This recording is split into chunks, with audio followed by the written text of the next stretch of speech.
ძვირფასო მეგობრებო, რუსეთის პრეზიდენტ პუტინის დანიშნული ოლიგარქი გუარად ივანიშვილი წარმატებით აგრძელებს კრემლში დამუშავებული სქემის განხორციელებას საქართველოს უკართველებოდ, რომლის მიზანია მკვიდრი მოსახლეობის რაოდენობა გადაიქცეს უმცირესობად და მიზნით მაღალი ტემპებით მიდის ქვეყნის არაბიზაცია და ჩემს უკან სწორედ გახსნილია ქართული მიწის გაყიდვათა არაბული ოფისი და ალბათ ვერასოდეს ვერ წარმოიდგენდა ვაჟა, ილია და აკაკი აი აქ რუსთაველზე, როდესღაც სწორედ მათი ნაფეხურებიდან წავიდოდა ქართული მიწის მასობრივი გაყიდვა უცხო ტომებზე.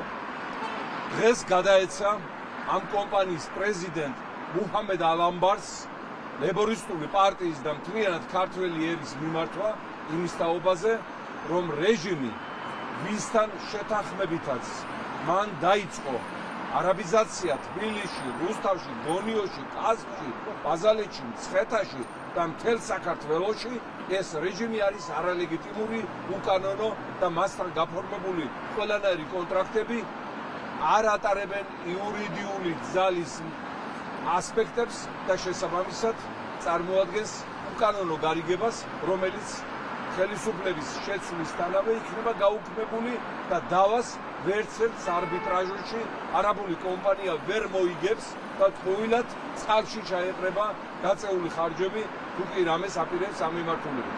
გარდა ამისა, ჩვენ ვაფრთხილებთ არაბულ კომპანიას, ბატონ მუჰამედს, რომ რეჟიმი, რომელთანაც მას აქვს საკონტრაქტო ურთიერთობა ქართული მიწის წაღებისა და ხალხის გადაშენების დარგში, სანქცირებულია ამერიკის შეერთებული შტატებიდან, ევროპიდან და მსოფლიოს დემოკრატიული სამყაროდან. შესაბამისად, სანქცირებულ პირთან ურთიერთობა, ანუ კრიმინალთან ურთიერთობა წარმოადგენს თანამონაწილეობას დანაშაულში და დანაშაულში თანამონაწილეობა ისევე ისჯება, როგორც მასთან პარტნიორობაში მყოფი დამნაშავის მიმართ განხორციელებული ზომები. შესაბამისად, თუ არაბული კომპანია და ბატონი მუჰამედ ალამბარი არ შეწყვეტს ქართული მიწების მითვისების პროცესს, არ დახურავს ამ ოფისს, რომელიც რუსთაველზე გახსნეს და ფართო რეკლამა ხორციელდება მისი საქმიანობის, მაშინ ამ შემთხვევაში ჩვენ ამ კომპანიის იგილ ჰილსის ემაარის და ბატონ ალამბარის სანქცირების საკითხს დავსვავთ ამერიკის შეერთებული შტატების ხელისუფლების, ევროკავშირის და მსოფლიო დემოკრატიული სამყაროს წინაშე.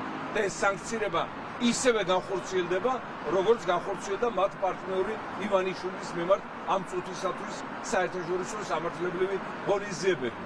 იმედია ბატონ ალამბარს, რომელიც ცნობილია თავისი კომპანიით როგორც თაღლითი და გადამგდები კორპორაცია, ამის გამო მათ შეექმნათ პრობლემები მონტენეგროში, ბალკანეთში, სერბეთში, უნგრეთში, ბალტიისპირეთში, ინდოეთში, იმიტომ არიან თაღლითები ივანიშვილივით და ყიდიან ჰაერს ყიდიან, ანუ დომინოს პრინციპით აგრძელებენ მუშაობას, უამრავი გადაგდებული და განადგურებული გარემოს ფაქტები მთელ მსოფლიოში ამ კომპანიის მიმართ ცნობილია. ანუ ვაფრთხილებთ კიდევ ერთხელ არაბულ კომპანიას, შეწყვიტეთ ქართული მიწის დაუფლება. ჩვენ მოვიცილეთ არაბული უღელი 900 წლის წინ, არავინ არ დააბრუნებს მათ უკან საბატონო და საამიროდ.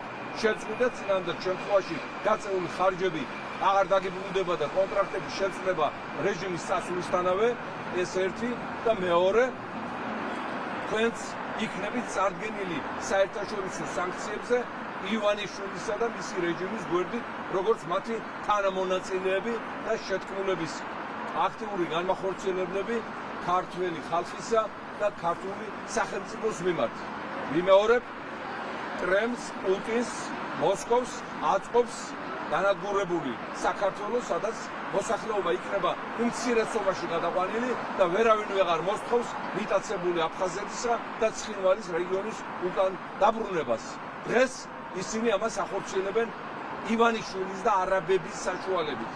აი მე-18 საუკუნის ბოლოს ამას ისინი ახორციელებდნენ ასევე მოღალატე ქართველებისა და ირანელების საშუალებით, რომლებიც შემოგვისციეს მუხლის ჩობზე დაგვაყენეს და ისე შეგვაწყვიეს იმპერიის შემადგენლობაში. ისტორია ისევ მეორდება, მაგრამ წინასწარ ვაფრთხილებ მოსკოვს და პუტინს, რომ ისტორიის გამეორებას ამ გაგებით აღარ დაუშვებს ქართული ხალხი. ძალიან დიდი მადლობა ყურადღებისათვის.